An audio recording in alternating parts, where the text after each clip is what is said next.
Stand को? देखिए, पहले तो मैं ये कहूंगी कि भारत ने अपनी स्ट्रेटेजिक इंडिपेंडेंस जो है वो बरकरार रखी है। ये ट्रांजिशन है कि ये एवोल्यूशन है कि पिछले कई दिनों में जो है तनेजा जी और काटजू साहब कह रहे हैं ट्रांजिशन है और साथ में कह रहे हैं कि कुछ चेंज आया है, पर मुझे नहीं लगता है कि ये कोई चेंज का कोई यहाँ पे इशू है या पहले जो हमने स्टैंड लिया अब कुछ हम और कुछ कह रहे हैं।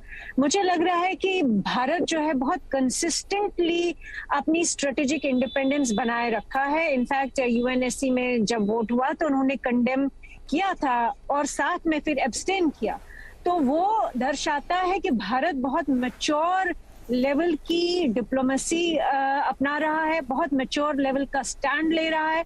और दूसरी बात सबसे जो इम्पोर्टेंट है कि ये देखिए, ये सब लोग बात कर रहे हैं कि यूक्रेन के लोगों के लिए सिंपैथी है। हाँ, भारत की सिंपैथी जो किसी को भी युद्ध में किसी को खुशी नहीं मिलती है, कोई भी युद्ध नहीं चाहता, तो मुझे नहीं लगता है कि भारत कहीं जस्टिफाई करेगा कि लोगों को पे जो आपदा आई है, जो तबाही मची है यूक्रेन में, उसके लिए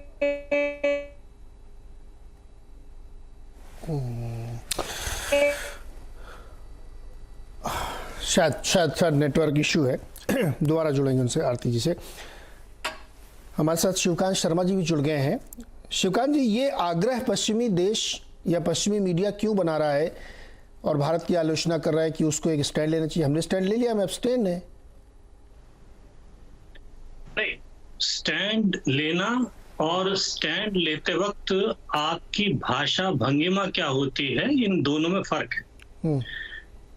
जो पश्चिमी प्रेस में जो आलोचना हो रही है वो इसलिए हो रही है कि जो शुरू में संयुक्त राष्ट्र सुरक्षा परिषद में जो बयान आया था, बाकी पर्दे के पीछे कुछ भी कहा हो, उस बयान में कम से कम ये कहना चाहिए था, और कुछ न कहते तो आप केवल संयुक्त राष्ट्र के जो मौलिक सिद्धांत हैं उन्हीं को दोहरा देते। ये अमेरिका की तरफ से सुझाव भी आया था कि संयुक्त राष्ट्र के जो मौलिक सिद्धांत हैं वो ये कहते हैं कि देशों की प्रभुसत्ता, देशों की सीमा की अखंडता, उसके साथ हम किसी दूसरे देश को खिलवाड़ नहीं करने देना चाहते। और अगर ये सब चलेगा, अगर आप इतिहास को सामने रख करके अगर सीमाओं के साथ खिलवाड़ करेंगे तो फिर तो पूरी दुनिया एक दूसरे से लड़ मरेगी। संयुक्त राष्ट्र की स्थापना इसी वजह से हुई थी, हर देश को अपनी सीमा से असंतोष। बहुत से आधे से ज्यादा देश ऐसे हैं जिनकी सीमाएं किसी दूसरे ने खींची हैं, औपनिवेशिक शक्तियों ने खींची हैं, वो इससे खुश नहीं है। इसका मतलब ये थोड़ी है कि एक दूसरे पर चढ़ जाएंगे आप। तो इस सिद्धांत का प्रतिपादन करते हुए आप तटस्थ रहते।